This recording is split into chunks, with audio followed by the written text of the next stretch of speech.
우리 지역의 시사 이슈를 쉽게 풀어 이야기하는 시간 시사토크, 아나운서 김문정입니다. 제20대 대통령 선거가 오는 3월 9일에 치러지는데요. 청년 세대의 표심을 사로잡기 위한 정치권의 움직임이 그 어느 때보다 분주합니다. 이른바 MZ세대라 불리는 2030, 관습이나 고정관념에 얽매이기보다 개인의 생각과 자유를 중시하는 이 시대의 청년들은 정치에 있어서도 어느 한쪽에 마음을 주지 않고 그때그때의 정치 상황과 이슈에 투표하는 스윙 보터들이 많은데요. 과연 청년들이 바라보는 전북의 현실은 어떠한지, 또 대선을 앞두고 정당들은 전북에 어떤 비전들을 제시해야 할지 이야기 나눠봅니다. 더불어민주당 전북도당 최서연 공동선대위원장, 국민의힘 전북도당 김지광 공동선대위원장, 그리고 최영호 변호사 세 분과 함께합니다. 어서 오세요. 네, 안녕하세요. 예. 앞서 이야기한 것처럼 제20대 대통령 선거 최대 캐스팅 보트로 청년층이 주목받고 있습니다. 정치권이 이토록 청년들에게 열렬히 또 적극적으로 구애를 한 적이 있었던가 싶을 정도인데요. 변호사님 어떻게 보시나요? 말씀하신 대로 있었던가 생각해보면 별로 없었던 것 같아요. 지금 과거 대선을 기준으로 한번 생각해보면 16대 대선 2002년도죠. 노무현 대통령 당선됐을 때 투표율이 70.8%였어요. 근데 20대 투표율은 47%, 30대 투표율은 55%, 현격하게 투표율이 벌어지죠. 그 다음에 진보층 지지, 그러니까 노무현 대통령을 찍은 사람을 보면 그때 전체 득표율이 48.9%였거든요. 근데 20대는 59%, 30대도 59% 정도를 찍었어요. 뭐 큰 폭이 좀 달라지긴 하지만 투표율은 낮고 진보층 지지율은 더 높다라고 보면 됐는데 사실 이게 재보궐선거 때 많이 바뀌었죠. 재보궐선거 때 투표율은 사실은 재보궐선거이기 때문에 20, 30대 투표율이 좀 낮긴 했지만 역전을 했어요. 사실은 오세훈 시장, 현 시장을 찍은 투표가 전체로 보면 뭐 57%가 오세훈 시장을 지지했지만 20대가 55%, 30대가 56%예요. 근데 20대 남자 같은 경우에는 72%, 그리고 30대 남자 같은 경우는 63.8%. 그래서 훨씬 많은 득표를 했거든요. 이러한 현상들이 20대가 흔들릴 수 있다. 그리고 보수층이 적극적으로 공략을 하면 우리 표도 끌어들일 수 있다라고 생각하고 민주당에서는 위기다라고 느끼니까 사실은 적극적인 구애가 지금 시작되는 것 같습니다. 예, 오늘 함께해 주신 두 분도 그렇고 최근 들어서 2030 청년층 정치 참여가 늘고 있다고는 하지만 사실 얼마 전까지만 하더라도 청년 세대 정치 무관심에 대한 우려의 목소리들이 여전히 있었던 것으로 기억하거든요. 과거에 이 청년들이 정치에 무관심할 수밖에 없었던 이유에 대해서 어떻게 생각하시는지, 또 두 분은 어떤 계기로 이렇게 정치에 참여하게 되셨는지 듣겠습니다. 먼저 최 위원장님부터 해주시죠. 일단 청년층이 정치에 무관심해 있다기보다는 정당 등의 활동들, 정치 활동에서 좀 배제되었던 부분들도 분명히 있었고요. 정부와 현응감이 좀 적었습니다. 하지만 세월호, 박근혜 전 대통령의 탄핵 집회 같은 등을 통해 국가적인 사건들을 통해서 정치를 경험했고 또 SNS 등을 잘 활용하는 그런 청년들의 특징이 잘 반영되어서 여론을 주도하고 정치를 견인하는 부분들이 생겨났다고 생각됩니다. 그를 통해 효능감이 커진 청년들이 더 관심을 갖게 된 거라고 생각이 드는데요. 저 또한 총학생회와 같은 학생 정치를 경험하지는 못했지만 일상에서 사회활동을 시작했고 지역혁신민 청년정책 등에 대해서 활동을 하며 좀 더 적극적으로 지역의 문제들을 해결해보고 싶다라는 생각을 하면서 이렇게 정치에 참여하게 되었습니다. 예, 김 위원장님도 어떻게 정치를 시작하게 되셨는지 이유 듣겠습니다. 네, 우선 저 같은 경우에는 이제 학생회 활동을 꾸준하게 하면서 이제 어떻게 보면 작은 사회에서 정치를 해왔다고 할 수 있는 것 같은데요. 이제 그렇다 보니까 학교라는 기관에 있으면서 이제 교육 발전이라는 목적으로 학생들과 어떻게 보면 학교 관계자들 그리고 기타 뭐 지역 관계자들과의 이런 갈등이나 이런 것들이 분명히 있었고 그런 것들이 해소되는 과정에서 이제 어떻게 보면 제가 정치에 참여를 해서 이런 것들을 조금 정치에 접목을 시키면은 지역 발전이나 국가 발전에도 도움이 되지 않을까라고 생각을 해서 이렇게 정치에 참여하게 되었습니다. 네. 요새 청년층 유권자들의 특징을 좀 한번 살펴보면 단순히 정당이나 이념에 얽매이지 않는다는 이야기가 참 많이 나옵니다. 이에 대해서 세 분 의견 들어보겠습니다. 먼저 최 위원장님 해주시죠.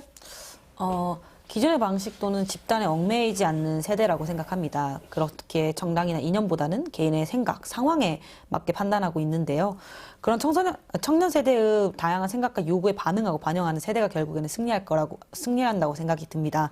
더불어 MZ 공동선대위, 다이너마이트 선대위, 리스너 프로젝트 같이 다양한 루트를 통해서 끊임없이 청년들이 주도하고 있고 실제 실행하고 있는 더불어민주당이기에 청년들이 더욱 효능감을 높인다면 더욱더 청년들이 더 지지할 수 있을 거라 생각이 듭니다.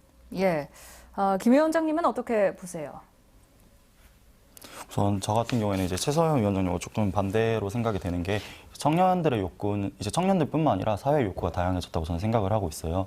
이제 그렇기 때문에 어떠한 청년에 대해서 의견을 수용을 하는 것도 물론 중요하지만 그런 부분들에 있어서 다양한 의견들을 어떻게 조화롭게 이룰지. 왜냐하면 이런 부분들에 있어서 국가는 이제 시간이나 이런 어떻게 예산적인 부분에서 한계성을 분명 가지고 있기 때문에 분명 모든 사업을 다 지원을 해줄 수는 없다는 게 저의 생각이고 이런 부분들에 있어서 다양한 의견이 얼마나 공존할 수 있는지 그리고 거기서 얼마나 최선의 해결책이 나올 수 있는지를 이제 하는 게 저는 가장 필요한 정치라고 생각을 하고 있습니다. 예. 변호사님 어떻게 보시나요? 사실 뭐 근내로 우리 주위만 돌려봐도 사실 본인의 지지 성향이라는 건 잘 바뀌지 않거든요. 가치관이 성립된 이후에 지지 성향은 잘 바뀌지 않고 그래서 사실은 가치관이 성립되기 전 아니면 성립하는 중인 사실 20대 말부터 20대까지가 사실 스윙 보터라고 하는 이유가 그때 사실 자기가 정해진 어떠한 정당이 사실 60대, 70대까지 간다고 보는 거거든요. 그래서 지금 작년 갤럽 조사 같은 경우에는 그 현재 지지하는 후보를 바꿀 의사가 있다라는 어떠한 조사를 했을 때 20대 18세에서 29세 그러니까 이 층에서는 69.1%예요. 예. 30대는 61%, 40대는 33%, 50대는 20.7%, 60세 이상은 16.1%거든요. 네, 그렇기 때문에 스윙 보터라고 부르는 거죠. 예. 이번 대선은 특히나 그 결과를 예상하기가 참 어려운 것 같습니다. 전북에서도 표심이 나뉠지 혹은 이번에도 결국 민주당으로 표심이 쏠릴지 궁금해지는데요. 변호사님 어떻게 전망하시나요? 지금 보니까 민주당에서는 90%가 목표다. 그다음에 국민의힘에서는 30%가 목표다. 뭐 이렇게 말씀들을 하시더라고요. 자, 지금은 2000년대 이후에 대선 득표율 한번 볼게요. 그러니까 예. 보수 득표율로 보는 게 더 빠를 거예요. 2002년 이해창 후보가 6.2%, 2007년 이명박 후보가 9%, 2012년 박근혜 후보가 13.2%, 그 다음에 2017년은 약간 좀 다르긴 해요. 안철수 후보가 있었기 때문에 다르긴 한데, 홍준표, 안철수 23.7, 홍준표 3.3, 유승민 2.5예요. 그럼 사실은 좀, 굴곡은 있지만, 점진적으로 좀 늘어나는 추세라고 보여져요. 그래서 아마 지난번, 그러니까 박근혜 후보가 득표했던 13.2%보다는 높게 나오지 않을까라는 좀 생각을 하고 있습니다.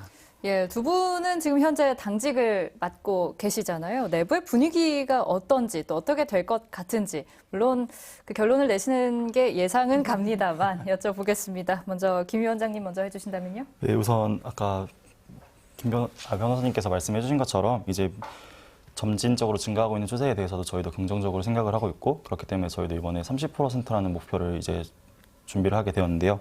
근데 우선 30%밖에 아직 준비를 못한다는 현실이 많이 안타깝다고 저는 생각을 하고 있습니다. 어떻게 보면은 이제 호남이라는 지역을 봤을 때, 특히 전북을 봤을 때, 전북은 기존에 어떻게 보면은 지역 특산물에 기반을 한 1차, 2차 산업이 많이 발달을 했었는데 이제는 그런 산업의 색깔마저 잃어가고 있고 이런 산업의 색깔을 잃은 상황에서 특정 정당을 지지한다는 것 자체가 저는 어떻게 보면은 정치적인 올바른 정치 방향은 아니라고 생각을 하고 있거든요. 그렇기 때문에 이제 이번 대선은 30%라는 목적을 잡았지만 향후에 있을 뭐 지역 선거나 아니면 총선에서는 더 큰 목표를 가지고 이제 가는 게 지역 발전에 더 큰 도움이 될 거라고 생각을 하고 있습니다. 예, 좀 긍정적으로 전망을 하고 계시고요. 최 위원장님께서는 어떻게 보시나요? 당연한 건 없다고 생각이 듭니다. 그래서 저희 당에서도 이런 여론들을 잘 느끼고 있고 더욱 정진해야 된다고 생각을 합니다. 기존과 다르게 조금 더 적극적인 자세로 그렇게 다가가기 위해 노력하고 있는데요. 엔데트 공동회의도 그 중에 하나일 것 같고요. 다양한 산하단을 구성하고 진행하고 많은 분들과 함께하기 위해 계속 노력하고 있습니다. 오랫동안 전북에서 기회를 주신 것이 맞습니다. 그러기에 더 많은 고민과 논의를 진행해 왔었고요. 계속할 비전과 정책을 제안하고 있습니다. 그래서 말씀해 주셨던 것처럼 새로운 동력을 찾기 위해 노력을 했고요. 그로 인해 1, 2차 산업뿐만 아니라 6차 산업이라고 할 수 있는 더 나아간 농업사회 그리고 수소에너지와 같은 그린 뉴딜 사업도 저희가 신성장 산업으로 준비하고 있습니다. 예. 전체 유권자의 3분의 1인 2030 청년 세대, 이번 대선의 변수로 여겨지고 있습니다. 물론 머릿수가 많다고 무조건 표를 공략해야 한다, 이런 말은 너무나 정치공학적으로 들릴 수도 있겠지만 우리 청년들 너무 많은 힘듦과 또 부침들을 겪고 있잖아요. 그래서 청년층의 표심을 사로잡기 위해서 정치권이 제시해야 하는 비전은 무엇인지, 또 전국의 현실과 현안들에 대해서 청년들이 어떻게 생각하는지 구체적으로 이야기 나눠보겠습니다. 먼저 지난 몇 해를 되돌아보면 청년층에서 가장 많이 언급됐던 키워드, 아무래도 공정이 아닐까 싶습니다. 두 위원장님이 생각하는 공정의 의미란 무엇인지, 또 이와 관련해서 대선 후보들이 과연 청년들의 요구를 제대로 이해하고 또 이에 대한 명확한 어떤 공약들을 제시하고 있는지 들어보겠습니다. 먼저 해주신다면요. 저는 단순히 공정이 각계 나누는 것만은 아니라고 생각이 듭니다.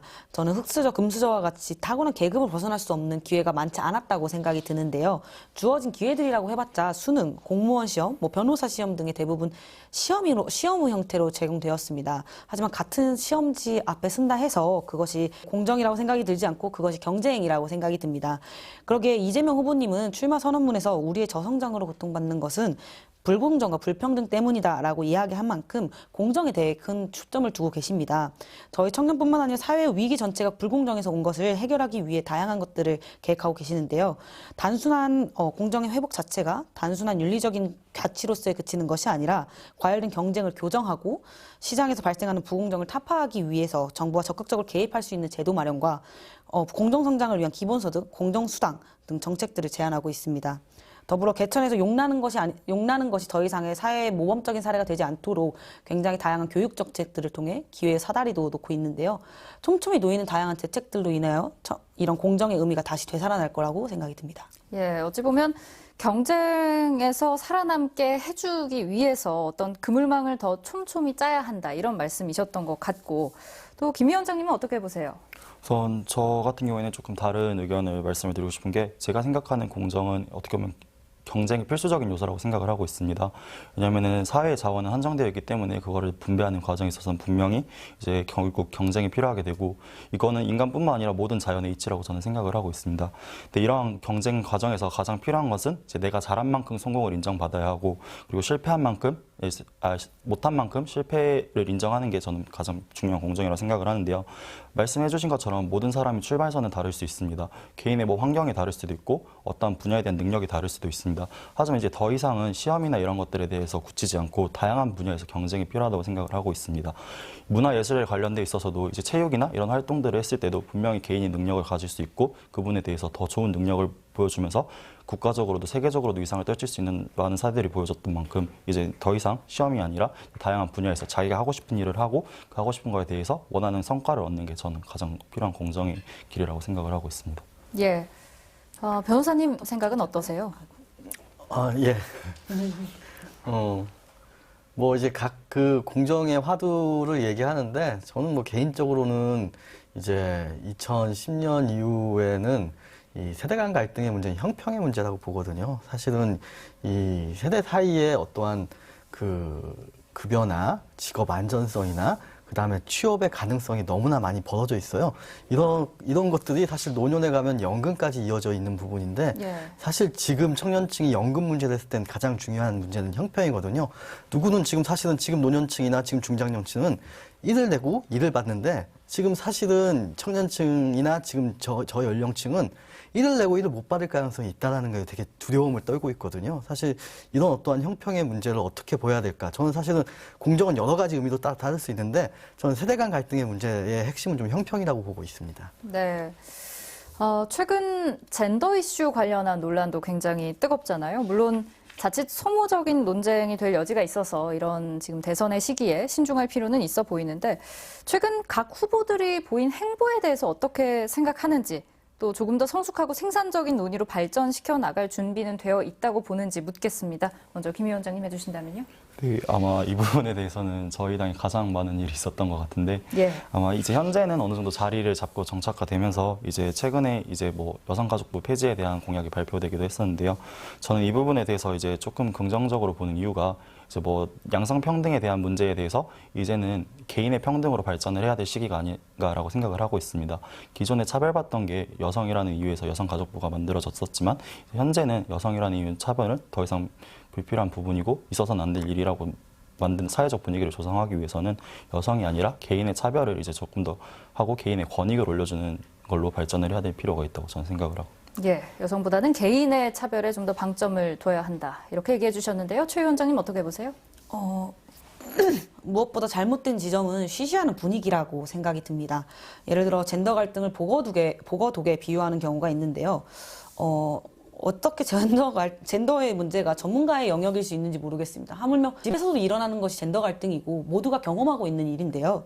이런 일이기 때문에 갈등이 아닌 논의의 과정으로서 바라봐야 된다고 생각이 듭니다. 그래서 더 꺼내놓고 더 합당한 논의들이 이루어져야 된다고 생각이 듭니다. 그리고 전에 세월호에 책임을 묻게 해경이 해체되었었던 경험이 있습니다. 책임을 왜 무고하게 일하고 있고 연결되어 있는 무수한 이해 관계자들이 짊어져야 할 일인지 모르겠습니다. 폐지가 아닌 순기능 회복과 문제 지점에 대한 피드백 등이 이루어져야 된다고 생각이 듭니다. 예, 사실 먼저 국민의힘에서 굉장히 이 이슈가 촉발이 됐던 걸로 알고 있는데 더불어민주당에서는 그럼 준비하고 있는 부분이 있거나 혹은 이에 대해서 어떤 의견들 내고 있는지 좀 더 구체적으로 알려주실 수 있을까요? 여성 정책에 대한 부분들에 있어서 일단 대하는 자세가 조금 다른 것 같습니다. 페미니즘을 어떠한 한 정당이 갖고 가야 되는 젠더 이슈로서 바라보는 것이 아니라 이러한 의견들도 있다. 그것을 존중하는 방향성으로 가고 있고요. 여성 정책 관련된 부분들과 가족 정책 관련된 부분들이 말씀하신 것처럼 개인의 영역이 아닌 다른 문제로서 바라봐지는 지점들이 있고 그런 거에 대한 대응들을 내놓고 있습니다. 예. 국민의힘에서는 이런 발언들에 대해서 어떻게 볼 수 있을까요? 저는 아까 조금 부정적인 의견을 드려서 조금 죄송하긴 한데 우선은 이제는 더 이상 역할에 있어서도 뭐 성별이 정해져 있지 않다고 저는 생각을 해요. 이제 예전 같은 경우에는 남자가 집에서 설거지하고 이러면 조금 만족해보는 시선이 있었지만 이제는 그런 부분에 있어서도 분명히 남자들도 분명히 집안일을 해야 되는 부분들도 있고 그렇게 사회가 발전을 해가고 있는데 왜 굳이 그걸 나눠서 집안에서 있는 갈등이 어떻게 보면은 집안일을 하시는 분이 꼭 여자라는 정답은 없잖아요. 그렇기 때문에 그 부분을 젠더 갈등이라고 가져갈 필요는 저는 없다고 생각을 해요. 집안 내에서 있는 개인과 개인의 갈등일 뿐이지 그걸 왜 젠더의 이슈로 역할되는지라고 저는 의문이 조금 가지는 것 같습니다. 예, 기본적인 전제가 이미 약간 평등이 어느 정도 이루어졌다 이렇게 네. 보시는 걸까요? 우선 저 같은 경우에도 그런 사례들을 많이 봤기 때문에 이제 기존에 비해서 많은 뭐 유리천장이나 이런 부분들도 어느 정도 해소가 돼가고 있는 부분이고 이제 100% 해소가 되진 않았겠지만 어느 정도 사회에서도 이런 부분들을 완화를 해주는 모습을 보여줘야 더욱더 깨끗하게 없어지지 않을까라는 생각을 하고 있습니다. 예. 조금만 덧붙이자면 집안에서 이루어지던 젠더 갈등 같은 것들은 사회의 분위기로서 어느 정도 만회가 된 부분들이 있다고 생각이 듭니다. 하지만 예를 들어 국회에서 여성 의원님들의 비율 또 임원직에서 있어서의 여성 비율 그런 걸로만 봐서도 아직은 젠더 갈등이라는 부분들이 조금 더 고차원적으로 해결돼야 되는 부분들이 분명 존재한다고 생각이 듭니다. 예. 변호사님 어떻게 보세요? 이 두 청년들의 말에. 예. 저는 사실 젠더 갈등 문제는 시대지체 문제라고 보거든요.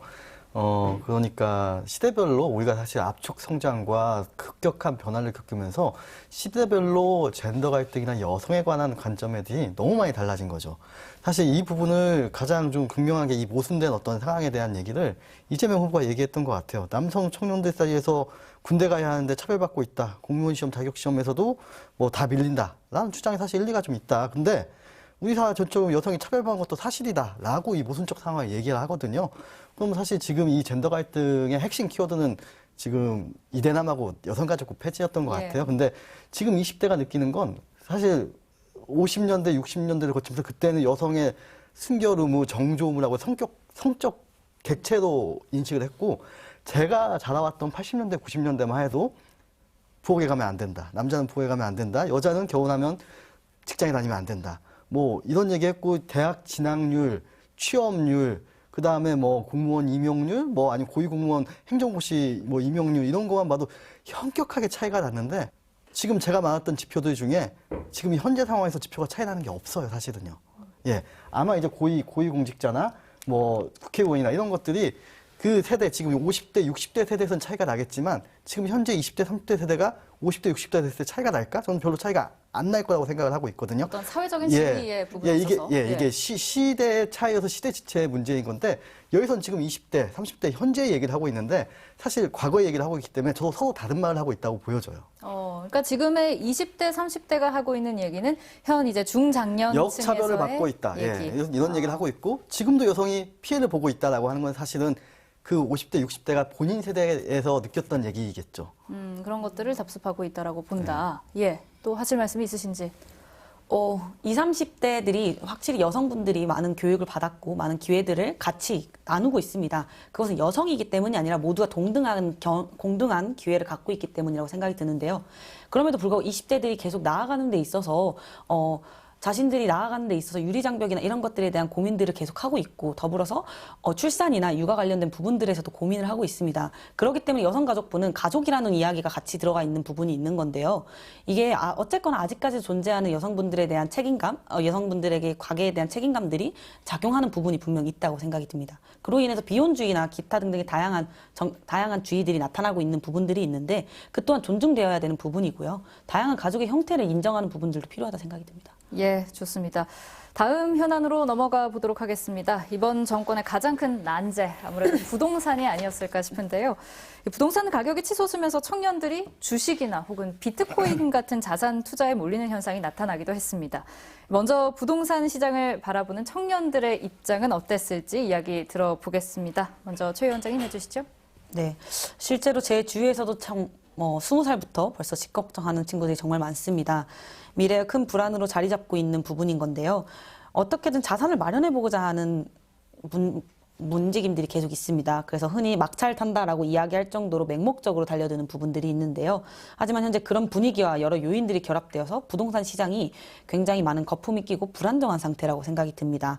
그로 인해 집이 재테크의 수단으로만 작용되는 것은 아니었을까 굉장히 안타깝게 생각하고 있습니다. 예, 김 위원장님은 어떻게 보세요? 우선 청년들이 바라보는 부동산과 이제 청년들 사이에서도 바라보는 부동산의 관점이 많이 다르다고 저는 생각을 합니다. 저는 20대 초반에 대학을 준비하거나 이제 어떻게 보면은 고등학교를 졸업하고 사회를 준비하는 젊은 20대 같은 경우에는 솔직히 부동산에 대해서 가장 걱정을 하는 게 월세집을 알아보기 때문에 월세에 대한 걱정을 제일 많이 하게 됩니다. 예. 이제 그렇게 되면은 부담을 한 달에 얼마를 부담을 줘야 되는지 이런 게 걱정이 되고요. 그리고 이제 20대 중반에 넘어서 이제 사회를 준비하게 되는 대학생 이제 저희 또래 같은 경우에는 이제는 전세에 대해서 관심을 조금 가지게 됩니다. 그리고 이제 30대가 넘어가면서 결혼을 하게 되면은 전세와 매매를 알아보면서 이제 조금 더 그 규모가 더 커지게 되겠죠. 금액의 규모가. 이처럼 청년들 사이에서도 그 연령대나 혹은 사회 계급, 직업 이런 다양한 환경들의 요인들에 의해서 부동산의 고민을 다양하게 진행을 하고 있는데 정부에서는 단순한 집값에 어느 정도 그거를 중점을 두고 진행을 많이 하는 것 같더라는 생각이 많이 들었습니다. 그렇기 때문에 청년들한테 진짜 필요한 부동산 정책이 뭔지를 생각을 해봤을 때는 물론 부동산을 어느 정도 안정화시켜서 이제 집값을 안정화시키는 부분도 필요하겠지만 청년들한테 가장 필요한 것은 현실에 있는 바로 눈앞에 있는 그런 부동산 걱정들을 먼저 덜어주는 게 더 필요하다고 저는 생각을 하고 있습니다. 예, 눈앞에 있는 걱정이라면 뭐 전월세를 당장 구하는 일부터 시작해서 이런 것들 말하는 거겠죠. 뭐 생애 주기별로 계속 부동산 고민을 안고 있는데 이 변호사님 생각은 어떠세요? 사실 좀 부동산 문제에 대해서 얘기를 해야 되면, 제가 기억하는 한국은 굉장히 다이내믹했어요. 이제 내가 비록 지금은 가난할지라도 교육을 잘 받고 돈을 열심히 모은다고 한다면 집도 사고 중산층이 된다고 생각을 했는데 지금 아마 20대나 30대 초에 아직 집을 가지지 못한 분들은 나는 그게 불가능할까라고 생각을 하는 굉장히 정체된 사회로 흘러 들어왔고 지금 이 정부가 가장 큰 잘못을 한 것은 자산을 가진 사람과 자산을 가지지 않은 사람의 격차를 너무 크게 벌렸다는 점이에요. 예. 사실 이 큰 격차가 가져오는 어떠한 결과는 그러니까 우리가 생각하는 중산층은 내 집이 한 칸이 있다라는 게 가장 큰 경제적 지표가 될 수 있는 부분이거든요. 나는 중산층이 못 되지 않을까? 라는 어떠한 두려움을 줬다라는 부분이거든요. 그래서 사실은 예전에도 뭐 소비 성향에 관해서 얘기했는데 20대가 소비 성향이 굉장히 높아요. 왜? 돈을 모을 이유가 없으니까. 나는 지금 집을 어차피 못 사니까 비싼 차를 한번 끌어보겠다. 비싼 차를 한번 내가 운행해 보겠다고 생각을 하게 되는 거거든요. 이런 사실 부동산 문제가 가져온 어떠한 이 좌절감, 이런 것들이 너무 크다는 생각이 들어요. 예. 예를 들어서 민주당 차원에서도 조금 건설적인 대안을 마련해야겠다 이런 얘기가 내부적으로 나올 것 같은데 어떤 얘기들 있나요? 일단 청년층 대상으로는 가장 두드러지는 게 청년 기본주택이라고 얘기할 수 있을 것 같습니다. 주거복지 관련된 정책들이 굉장히 많이 나오고 있는데 특히 불안정해진 만큼 실수요자가 설 자리 잃은 것에 대한 부분을 대응하기 위해서 많이 생각하고 있습니다. 집의 가장 기본이 안정감이라고 생각이 드는데요.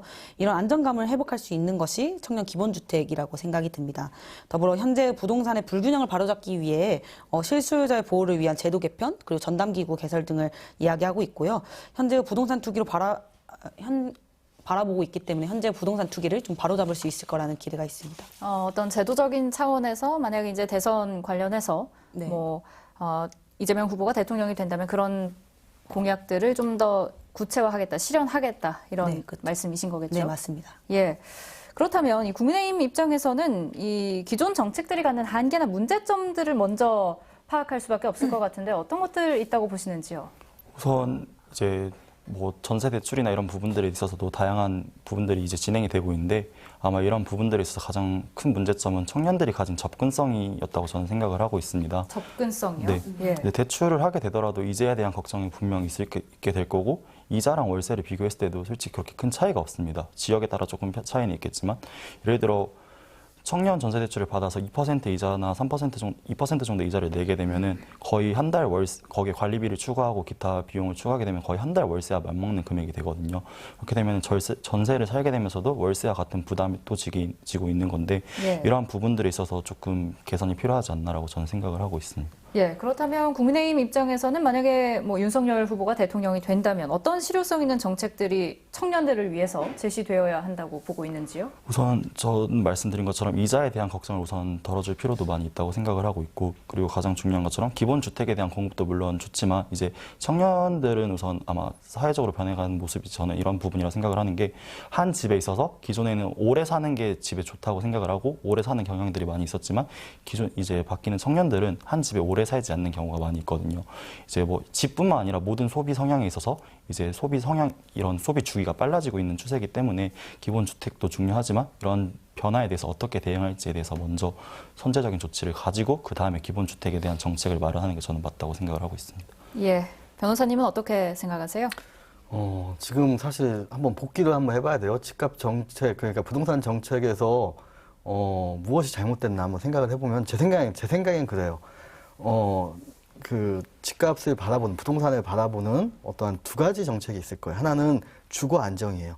그러니까 서민, 자기가 정말 주거가 불안정한 사람이 내 집을 마련해 주는 거. 사실 이게 공공임대주택이나 뭐 이런 임대주택에 해당이 되는 거고, 두 번째는 사실 경제적인 관점이죠. 사실 부동산 자산이 버블이 돼서 경제 위기가 온다.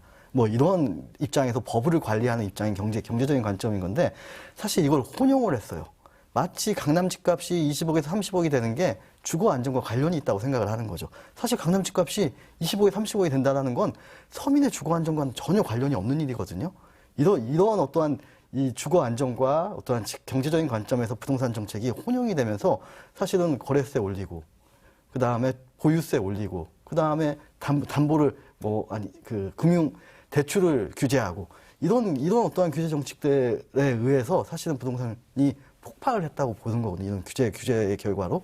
그래서 이런 부분들에 대해서는 좀 이 부동산 정책에 있어서 어떠한 경제적인 관점에서 부동산을 어떻게 안정화시키고 버블이 없게끔 가장 안정적으로 유지를 할까라는 하나의 어떠한 목표와 서민의 주거 안정이나 목표를 사실 각각 가져갔어야 된다고 봐야죠. 따로 떼어놓고 각각에서 실천을 해갔어야 네. 한다 이렇게 보시는 입장이고, 예, 하실 말씀 혹시?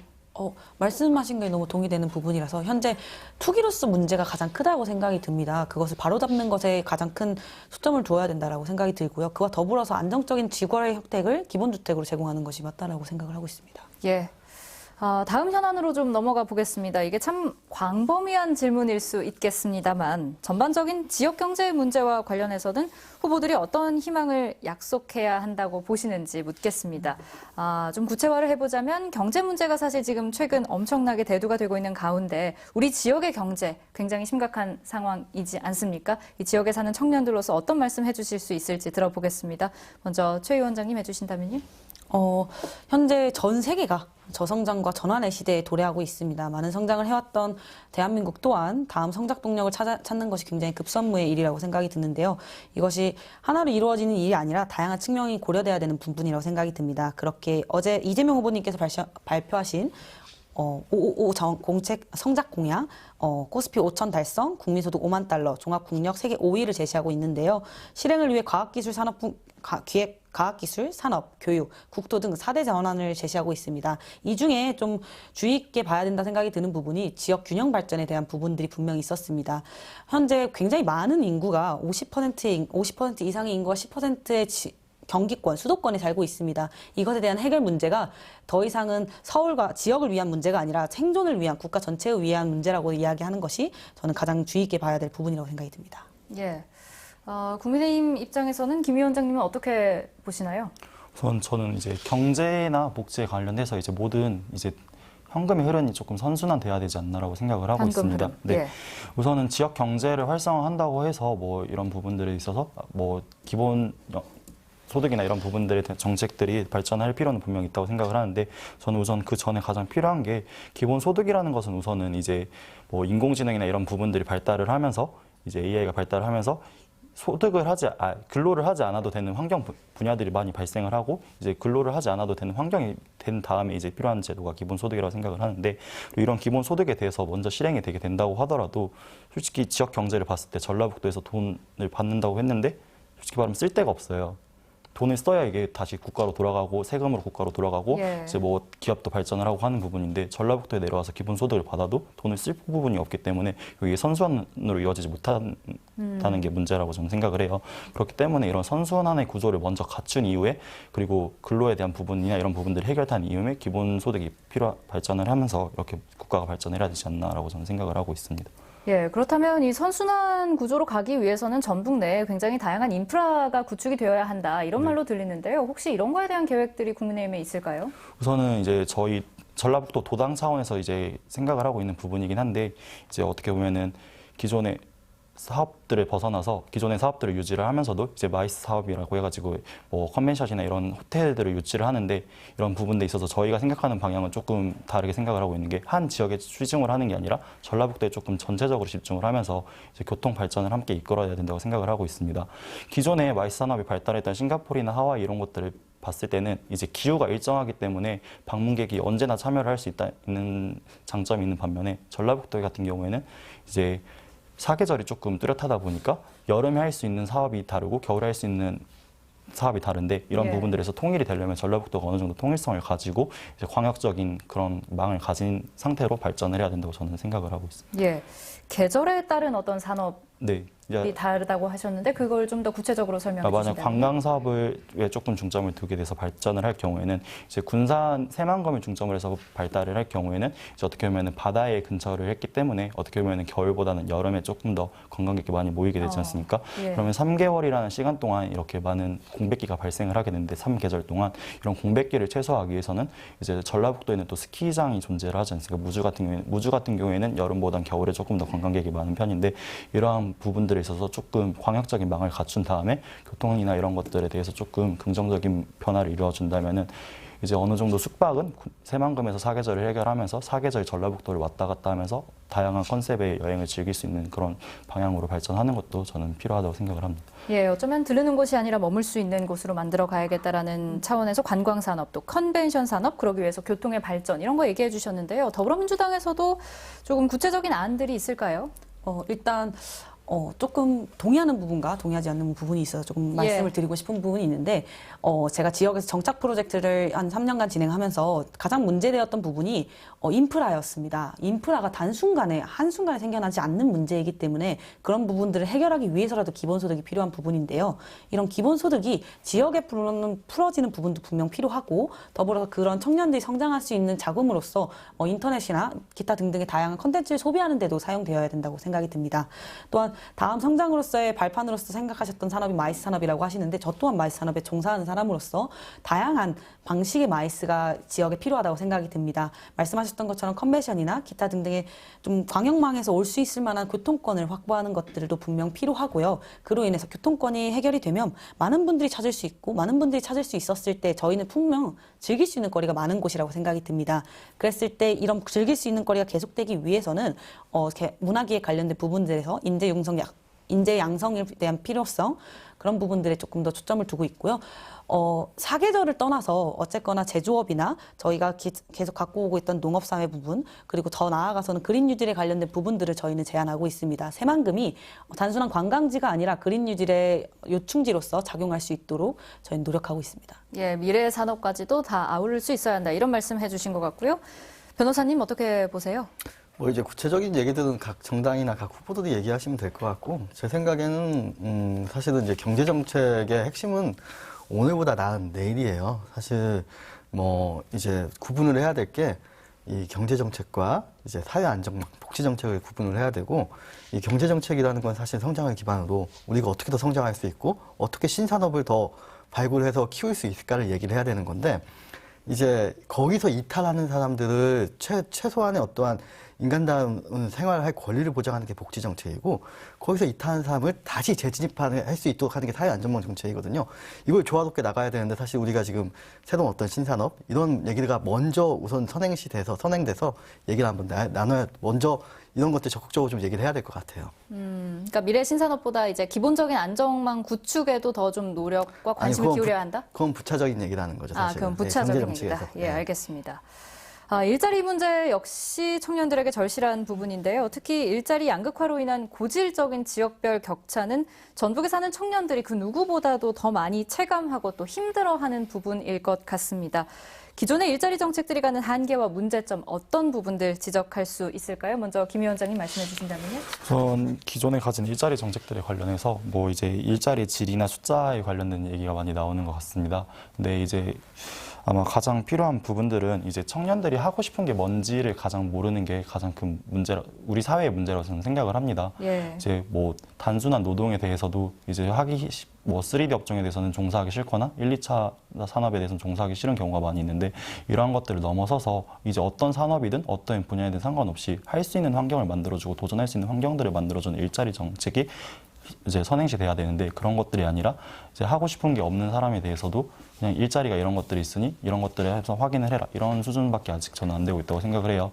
청년들의 문제도 물론 중요하지만 청년들 이전에 이제 뭐 초중고 고교부터 시작을 해가지고 뭘 하고 싶은지 이런 사회들이 먼저 만들어지고 그 다음에 그에 맞는 일자리 정책이 돼야 이제 장기적으로 이제 국가가 발전하는 데 더 많은 도움이 되지 않을까라고 저는 생각을 하고 있습니다. 기존에 있던 일자리 정책 같은 경우에는 단순에 한 20대에서 30대에서 머무르는 청년들에 대해서 한 4, 5년짜리의 해결책밖에 되지 않다고 저는 생각을 해요. 이런 한계점을 이제는 극복할 때가 왔다고 저는 생각을 하고 있습니다. 예, 조금 정리를 해보자면 수요와 공급이 전혀 맞지 않아서 발생하는 문제다. 이렇게 봐도 될까요? 네, 저는 그렇고 비슷한 맥락이라고 생각을 하고 있습니다. 예, 참 할 수 있는 활동을 좀 할 수 있도록 해주고 또 실패해도 괜찮은 그런 환경을 만들어주는 일자리가 필요하다. 이렇게 보여지는데요. 김 위원장님은 어떻게 보세요? 저 말씀하시는 거죠? 네. 저는 예, 죄송합니다. 최 위원장님. 네, 기존의 일자리 정책이 공공 부분에서 주도되었고 대부분 단기적이었고 성장성이 없었던 것이 가장 큰 문제라고 생각이 듭니다. 말씀하셨던 것처럼 너무 근시아적이었던 정책이 아니었을까라는 생각이 드는데요. 실제로 저희 후보님뿐만 아니라 모든 후보님들이 일자리를 늘리겠다라는 이야기들을 합니다. 차이는 가장 큰 차이라고 본다면 규제에 대한 이야기겠죠. 규제를 없애서 기업이 성장한다면 일자리가 늘어날 것이라는 이야기는 실제로 AI 등 기타 등등의 기술 발전으로 노동력이 대체되고 있는 상황 속에서는 맞지 않는 이야기라고 생각이 듭니다. 되려 다양한 규제라기보다는 적합한 규제들을 통해서 중소기업 및 스타트업들의 성장들도 돕고 또 대기업이나 기타 등등에 발생하고 있는 문제들은 바로 잡아야 된다라고 생각이 드는데요. 이렇게 규제가 정확하게 제대로 쓰이게 된다면 이런 일자리들이 더 늘어날 수 있을 거라고 생각이 듭니다.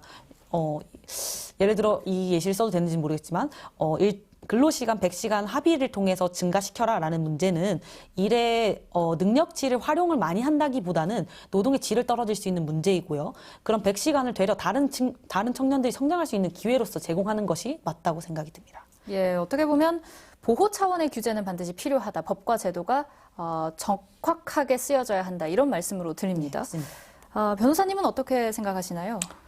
일자리 문제 그냥 관련해서. 뭐 여기서 우리 현실 보면 이게 뭐 제가 한 얘기가 아니라 뭐 전라북도 일자리 관련 보고서에 써 있는 얘기예요. 저희 정부에서 가장 높은 비정규직 비율, 그다음에 저임금 근로자 비중이 높고 청년 고용률이 낮고 대통령 일자리 상황파에는 임금 상승률이 전국 꼴찌로 나와 있어요, 작년에. 그럼 뭐 사실은 지금 일자리는 불안정하고 임금 수준은 낮고 뭐 성장성도 없다. 그리고 마땅한 일자리도 없다라는 게 사실 지금 우리 현실인데 이런 게 어떤 걸로 나타나냐면 2020년 인구 이동 통계가 있어요. 그러면 이제 뭐 10,000명이 전북으로 오고 20,000명이 이제 다 타지로 갔다면 사실 10,000명의 순유출인 거죠.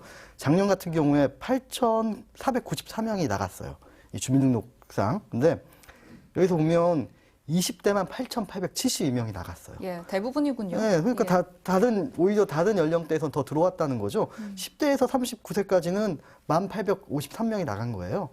더 많이 사실은 가장 그러니까 우리가 청년이라고 부르는 15세에서 39세까지가 계속 나가고 있다는 얘기거든요. 사실 근데 이제 일자리라는 게 되게 호도하는 것 같아요. 일자리를 가지고 뭐 공공기관 지역 인재 채용을 늘린다. 사실 그게 얼마나 되겠어요? 그건 사실 큰 영향을 안 미쳐요.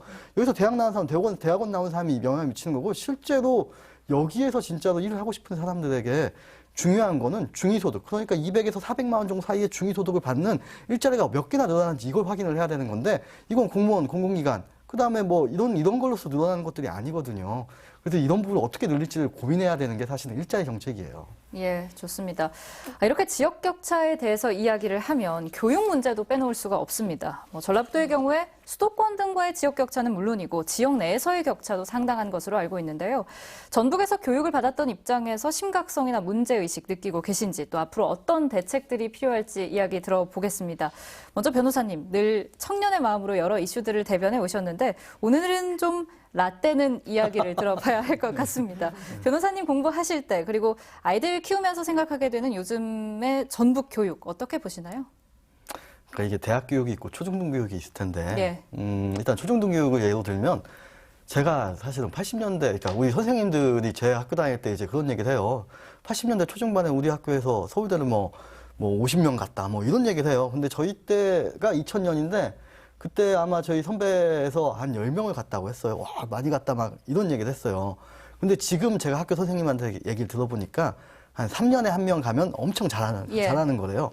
그런 쪽으로 사실은 이 강남, 사실 서울도 강남과 비강남권의 차이가 엄청난데 지금 서울대 수도권의 강남 일부 지역과 그 외 지역에 너무 현격한 격차가 있고 내 아이가 우수한 교육과 내 아이가 좀 좋은 대학을 가기 원한다고 한다면 사실 이 지역을 선택해서는 안 되는 지금 상황이 처한 거고 대학 같은 경우도 생각해요. 저도 이제 이 지역에서 대학원을 나와서 든 생각은 그거예요. 사실은 경쟁이 별로 없어요. 대학에서 또한 내가 좀 더 잘해서 다른 데보다 더 좋은 교육을 하고 학생들에게 더 좋은 어떠한 교육 여건을 서비스를 제공해야겠다라는 것들에 대해서 굉장히 어떻게 보면 여기서는 이제 지거국이라는 지역 거점 국립대학이라는 하나가 우뚝 솟아 있는데 굉장히 경쟁 요소가 별로 없더라고요. 서울 같은 경우는 좀 치열함이 부족하게 치열함이 부족하고 됩니다. 예. 왜냐하면 그분들은 사실은 생각해 보면 그래요. 그분들은 경쟁의 요인이 없는 거죠. 유인 어떠한 효과가. 왜냐하면 사실 본인의 어떠한 그 직업은 고정이 돼 있고 안정적이고 뭐 애들한테 더 잘해줘서 자기한테 돌아오는 것도 별로 없다라는 어떠한 이 유인이고 학교의 어떠한 이상이라는 건 직업국이라는 이상은 굳건한 것이고 뭐 이런 어떠한 효과들이 있다 보니까 크게 사실은 고등교육도 사실 고등교육의 경쟁력이라는 것도 고등교육의 경쟁력은 굉장히 지역에서 중요한 거거든요. 산업과 산업에 어떤 잉태될 수 있는 이 지역에서 잉태될 수 있는 그 기술을 제공도 할 수 있고 인재를 계속 배출해내는 가장 중요한 이 위치를 차지하는 건데 그런 점에서도 사실은 좀 부족하지 않나라는 생각이 들더라고요. 예. 이에 대해서 최 위원장님은 어떻게 생각하세요? 교육 정책에 저는 가장 큰 초점을 지역을 경험하게 한다라는 부분도 있는 거라고 생각이 듭니다. 실제로 이재명 후보가 굉장히 다양한 교육 정책을 내놓고 있고요. 그 중에서도 국가가 책임지는 교육에 대한 정책에 대한 이야기를 많이 합니다. 저는 이 부분에서 특히 관심 갖고 받았던 부분이 두 개였는데요. 그 중 하나는 초중고의 아이들에게 지오일이라는 지역 학습일을 만든 거였습니다. 지역을 저희가 실제로 봤을 때 나고 자라면서 학교, 집, 학원 외에 지역을 경험하는 일이 생각보다 많지 않습니다. 그런 것들을 국가가, 학교가 책임지고 공교육에서 지역을 경험시키게 하는 것 부분과 말씀해 주신 것처럼 고등교육 관련된 부분에 대한 정책이었는데요. 지역사회, 산업체, 대학이 동반하는 새로운 고등교육 생태계 정책을 내놓았습니다. 공유대학 및 지역에서 청년이 정착할 때 기본금융, 기본주택 등의 우선권 등을 기본주택 우선권 등의 다양한 혜택을 제한함으로써 지역의 기업 이전 외에도 스타트업 생태계 등을 확보해서 더 다양한 산업 생태계를 만들 수 있는 정책들이 나온 건데요. 이와 같이 교육 정책이라는 것은 한 곳에서 일어나는 것이 아니라 여러 분야가 함께 이루어지고 산업 생태계가 만들어질 수 있는 요인이기 때문에 이런 것들을 정확하게 보고 지역에서 말씀해 주신 것처럼 지거국에서도 발전을 할 수 있는 방향들을 내놓아야 된다고 생각이 들었습니다. 예. 김 위원장님은 어떻게 생각하시나요? 저는 이전에 했던 얘기들과 조금 동일한 얘기들을 한데 이제 어린 학생들도 이제 수요가 많이 다양해졌다고 생각을 해요. 이제 핸드폰이라는 이런 매체를 통한 접하는 시기가 예전에 비해서 많이 빨라졌고 이제 초등학생이나 유치원생들도 이제 휴대폰을 통해서 SNS를 많이 참여를 하고 있는 시대인데 그렇기 때문에 이제 학생들의 꿈이 되게 다양해지고 있거든요. 예전에는 뭐 과학자나 대통령이나 이런 부분들에서 중심을 뒀던 반면에 요즘에는 이제 뭐 유튜버나 아니면 이런 크리에이터에 대한 관심을 가지는 초등학생들도 많이 발생을 하고 있고 그리고 그 외에도 운동이나 문화 이런 활동에 관심을 가지는 학생들도 있고 기존처럼 공부에 대한 교육에 대해서 관심을 가진 학생들도 많이 있어지고 있어요. 근데 이러한 부분들에 있어서 이제 뭐 초중고 교육뿐만 아니라 대학에서도 분명히 대학 수업 외에 다양한 활동을 할 수 있는 그런 여건들이 많이 갖춰져야 된다고 생각을 해요. 이제 더 이상은 사교육이나 공교육의 중심이 아니라 공교육에서도 어느 정도 학생들이 하고 싶은 게 무엇인지를 발굴해주고 그거에 맞는 인재들을 육성하는 게 더 필요한 방향으로 저는 생각을 하고요. 이제 그거에 따라서 수반되는 이제 지역에서도 뭐 그에 가능한 뭐 환경들이 구축이 되고 이런 것들이 조금 더 발전할 수 있는 기회라고 생각을 하고 있습니다. 네. 또 지금까지 살펴본 현안들 이외에 청년들에게 꼭 해결되어야 할 문제들로 어떤 것들 있을까요? 이걸 후보들에게 제안하고 또 읍수하고 싶은 얘기다 생각하고 말씀해 주시면 좋을 것 같은데요. 먼저 얘기 듣겠습니다. 네. 현재 청년들이 꿈, 미래 등을 포기했다기보다는 도전을 회복할 수 없는 현실 앞에서 움직이지 못하고 있다고 생각이 듭니다. 그렇게 청년들이 도전할 수 있도록 실패를 경험으로 만들어 나갈 수 있도록 해야 한다고 생각하는데요. 그렇게 청년 기본소득을 통해 청년들의 기본적인 생계에 대한 걱정을 조금 더 덜어놓고 또 청년 대부분이 현재 빚을 갖고 있습니다. 이런 부분에 있어서 청년들의 부채에 대한 정책들이 더 보강되어야 된다고 생각이 드는데요. 부채 등의 문제를 겪으면서도 꼭 놓지 않아야 되는 부분이 마음 건강이라고 생각이 듭니다. 청년들이 고립되기 쉬운 환경입니다. 교육 및 관련된 지역에서의 관계들이 좀 줄어드는 부분에 있어서 그래서 마음 건강에 대한 정책이 꼭 필요하다고 생각이 듭니다. 예, 김 위원장님도 얘기해 주시죠. 저는 이제 기존의 청년 정책들이 너무 포괄적이었다고 저는 생각을 해요. 이제 물론 예산이 제한적이고 뭐 그런 부분들 때문에 그런 부분도 있지만 더 이상 포괄적인 부분이 아니라 조금 더 세분화 시켜가지고 마음에 와닿을 수 있는 부분이 필요하다고 생각을 합니다. 부채를 가진 청년도 있는 반면에 부채가 없는 청년도 있고 그 외에도 뭐 아까 말씀드린 것처럼 이제는 청년들도 더 이상 대학에 무조건 가야 된다는 시기는 지났기 때문에 고민들이 더 다양해질 거라고 생각을 해요. 이제 문제가 발생하기 전에 이제 앞으로 어떤 상황으로 흐름이 변환이 될지 그리고 그런 것들이 어떻게 돼야 장기적으로 해결이 될지 단순하게 눈앞에 있는 그런 문제들을 해결하기에 앞서서 이제 앞으로의 변화가 어떻게 될지에 대해서 먼저 선제적인 대응이 필요하다고 생각을 하고요. 그러기 위해서 가장 필요한 거는 이제 국가와 청년 그리고 국가 구성원들 간의 쌍방향 소통이 필요하다고 저는 생각을 합니다. 이제 뭐 매체도 다양해졌고 이제 뭐 시간적, 공간적 거리가 많이 줄어들었다고 생각을 해요. 다양한 부분에 있어서. 그렇기 때문에 의사소통의 기회는 분명히 늘어날 수 있고 그런 부분 의사소통을 통해서 이제 국가에서 정책을 개발할 때 현실을 반영을 하고 그 반영된 정책을 홍보할 때도 조금 더 접근성을 가지고 홍보를 하면서 이제 조금은 실용적인 부분으로 발달을 해야 되지 않을까라고 생각을 하고 있습니다. 예, 사실 이제껏 이렇게 언급된 문제들, 현안들이 한두 해 동안 벌어진 일도 아니고 이와 관련한 대책 논의가 없었던 것도 아닙니다. 그럼에도 불구하고 늘 지역 현안이 제자리 걸음인 이유 무엇이라고 보시는지 듣겠습니다. 먼저 최 위원장님 해주시죠. 앞서 말씀해 주신 것처럼 여러 가지 요인이 있겠지만 행정과의 소통이나 이런 문제 해결의 과정에서 당사자들이 많이 빠졌던 부분들이 있다고 생각이 듭니다. 특히 청년 부분은 시작된 지 한 7, 8년? 얼마 되지 않은 문제라고 생각이 듭니다. 이게 예전과 다르게 문제 당사자와 해결 당사자가 다르지 않습니다. 따로 있는 시대가 아니기 때문에 좀 더 많은 논의 테이블에 당사자들이 함께 할 수 있도록 되는 부분들이 있어야 된다고 생각이 드는데요. 예를 들어 진짜 사소한 부분인데요. 하물며 청년 행사가 오후에 일어나지는 않아야 된다고 생각이 듭니다. 이런 청년들의 간담회 대부분이 오후에 일어나는 부분들이 정말 많은데요. 이런 것들을 청년들뿐만 아니라 다른 문제 당사자들의 참여할 수 있는 여건을 확보하는 것에 가장 큰 초점을 두어야 지역의 현안이 제대로 해결될 수 있다고 생각이 듭니다. 예, 김 위원장님도 얘기해 주시죠. 우선은 이제 제가 생각했을 때 청년 문제에 대해서는 이제 해소가 될 부분들이 이제 많이 발전할 거라고 생각을 하고 있습니다. 이제 저는 이제 청년 문제가 아니라 이번에 피선거권 연령이 18세 이하로 또 낮춰진 부분처럼 이제 기존에 있었을 때는 이제 청년 문제를 신혼이나 이런 부분들에 중점을 뒀고 이제는 이제 취준생에 중점을 두는 걸로 변화하는 만큼 이 부분도 또 변화를 할 거라고 생각을 해요. 저는 이제 문제를 해결하기 급급한 게 아니라 이제 변화하는 흐름에 맞춰서 어떤 것들을 예방할지 이런 것들에 대해서 조금 더 먼저 생각하는 정부가 필요하다고 저는 생각을 하고 있습니다. 예, 좋습니다. 전북하면 늘 제 몫을 잘 찾지 못하고 또 소외와 차별의 대명사로 여기는 분들이 참 많습니다. 어쩌면 그 피해는 청년들과 미래 세대에 고스란히 돌아갈 텐데 기성 정치권과 유권자 모두가 반성해야 할 부분이 아닌가 싶습니다. 과연 이번 대선을 통해서 정말 이 전북이 어떤 새로운 변곡점을 맞이할 수 있을지 또 그러려면 어떤 선택을 해야 할지 마지막 발언 들으면서 오늘 이 시간 마무리하도록 하겠습니다. 먼저 최 위원장님 해주시죠. 네, 균형 발전을 이야기함에 있어서 모두가 서울이 되기를 꿈꾸는 것은 아니라고 생각이 듭니다. 저희 또한 지역이 발전하는 데 있어서 각자의 특색과 경쟁력을 가지는 게 가장 중요하다고 생각이 드는데요. 전북에 대한 오랜 고민과 해결의 과정을 함께해온 더불어민주당이자 청년들의 비전을 제시하고 있는 이재명 후보가 우리가 원하는, 우리에게 맞는 지역을 만드는 시작점이 될 수 있다고 생각이 듭니다. 앞으로도 계속 많은 관심을 주셔서 더 들여다보시고 더 이야기 많이 나눠주셨으면 좋겠습니다. 감사합니다. 예, 좋습니다. 김 위원장님도 해주시죠.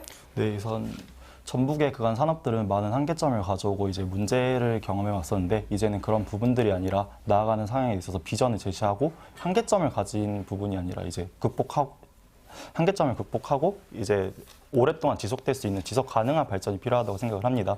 이제는 지속 가능한 발전에 맞춰가지고 우리 세대뿐만 아니라 우리 이후의 세대 그리고 우리 이전의 세대가 모두 살아갈 수 있는 그런 환경을 정부를 만들 수 있는 그런 부분들의 기대를 많이 해주시면 좋을 것 같습니다. 네, 변호사님도 마지막 발언 듣겠습니다. 제가 이제 회사를 다녔었는데 회사를 다니면서 가장 많이 듣는 얘기가 변화와 혁신이에요. 사실 이대로 가면 망하는 거고 변화와 혁신을 하지 않으면 뭐 이제 회사는 존립할 수 없다. 그러면서 심지어 그런 얘기도 해요. 틀린 길을 가더라도 틀린 길을 가서 다시 돌아올지라도 변화와 혁신을 해야 된다. 근데 우리가 지금 사실 생각해 보면 예고의 산업화 시절의 소외와 차별 얘기하면서 옛날 얘기예요, 사실은요. 이게 지금 다시 태어나기도 전 얘기예요. 그 얘기하면서 잘못됐다, 뭐 국가에 대한 얘기를 하고 있는데 현재 얘기를 해야 돼요. 지금 현재 사실 소득도 낮고 인구도 유출되고 있고 사실 인구도 가장 빨리 줄고 있는데 이런 문제를 어떻게 타개해야 될까? 언제 산업화 시절에 뭐 소외와 차별 얘기를 할 거예요. 지금 어떻게 잘 해야 될지. 사실 이 어떻게 잘 해야 될지를 가장 먼저 해야 되는 거는 현실을 직시해야 돼요. 우리가 어느 수준에 있고 우리가 어느 지점에 와 있는지 이걸 어떻게 봐야 되고 이런 부분을 통해서 사실은 변화와 혁신 계속 끊임없이 변화하고 끊임없이 혁신을 해야 되는 게 우리 지역이 사실은 앞으로 나아갈 길이라고 보여집니다. 지금 똑같이 이대로를 외치면은 30년 후에 새만금이 그대로일까 저는 두렵습니다, 사실. 예. 변화무쌍한 정치판에서 개인과 사회에 더 나은 선택을 하기 위해 색깔론이 아닌 상황과 이슈에 따라 표를 던지는 건 어쩌면 진일보한 우리 사회의 한 장면이 아닐까 하는 생각이 듭니다만 그 원인이 청년 세대의 절박함과도 맞물려 있는 듯해 마음이 좋지만은 않습니다. 다만 진화된 똑똑한 청년 유권자들을 우리 정치권이 선거가 끝난 후에도 꼭 기억했으면 좋겠습니다. 오늘 시사토크 여기서 마칩니다. 함께해 주신 여러분 고맙습니다.